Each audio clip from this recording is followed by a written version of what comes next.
өнер қай саласы болсын. Оның ішінде негізі театр өнері. Ол біздің тәрбиелік мәні бар үлкен мекеме.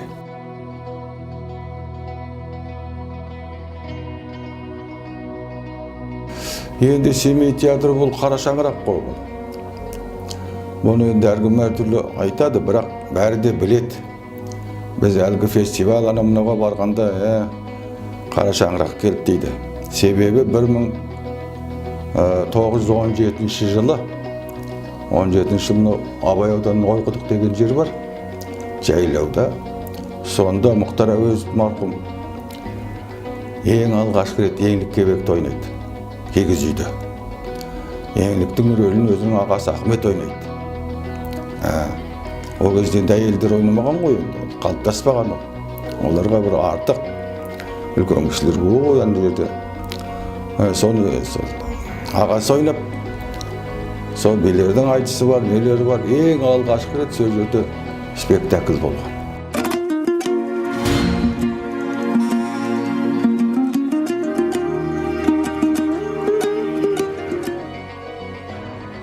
Мен Егінбұлақ деген жерде спектакль қойдық.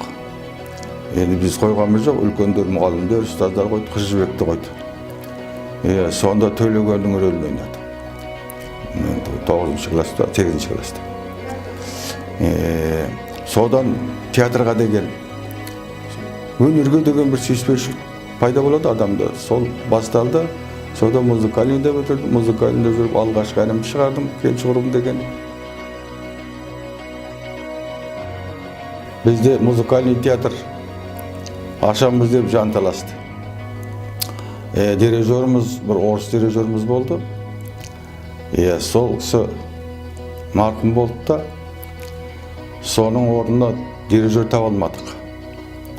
Содан енді сен музыкальныйды бітірдің ғой, рөліңді бос кезіңді ойнайсың, сен бізді құтқар енді деп.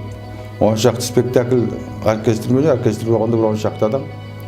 Сонымен жүреді, сол ой жігіттер, ай беу қыздар, ай май шолпан қалды. Көп енді спектакльдер сол оркестрмен жүреді. Соны енді бір 17 жыл соны басқардым ғой, дирижер болып.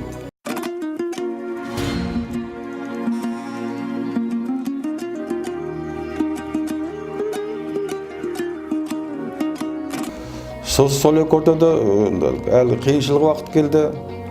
Сол кезде кішкене дирижерларымыз кетіп, анау-мынау жағдай қиындаған кезде қайта драма қыламыз дегенде сөз шықты. Сол кезде енді айыңдасаңда ойнап жүрген актерстікке ауыстым да, содан бері актер болып жұмыс істеп жатырмын. Тәуба, өнерді енді жанымызбен сүйгендік қой. Неше ай ақша алмай жүрсек те көбіміз кетті көбі. Енді сол шын сүйгендер театрды қалды. Содан бері келе жатырмыз тәуба. Жылына 5-6 спектакльден қойып, еңбек етіп жатырмыз. Ал сол кезде енді сіз оны айтасыз, заман өзгерді, адамдар өзгерді құлын. Жастар, сендер біздің жасымыздағы жастар емессіңдер. Біз шегіміз қататын. Ой жігіттер ай, беу қыздар ай, аймай шолпан. Қазір беу қыздар айды қойсаң, ешкім күлмейді. Себебі ана сөздің мәнін астарын жете оқпайды. Бұлай оқып барып ұғатын шығар.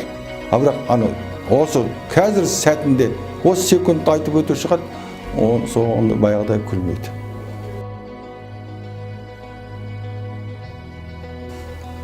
Мұнда барлық жиын өзі 50 шақты кісі шығармыз.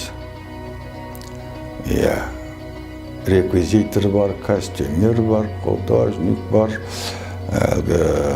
бутафор жасайтындар бар, сахнаға жарық беретін бар, музыка беретін бар, оркестр бар, балет бар.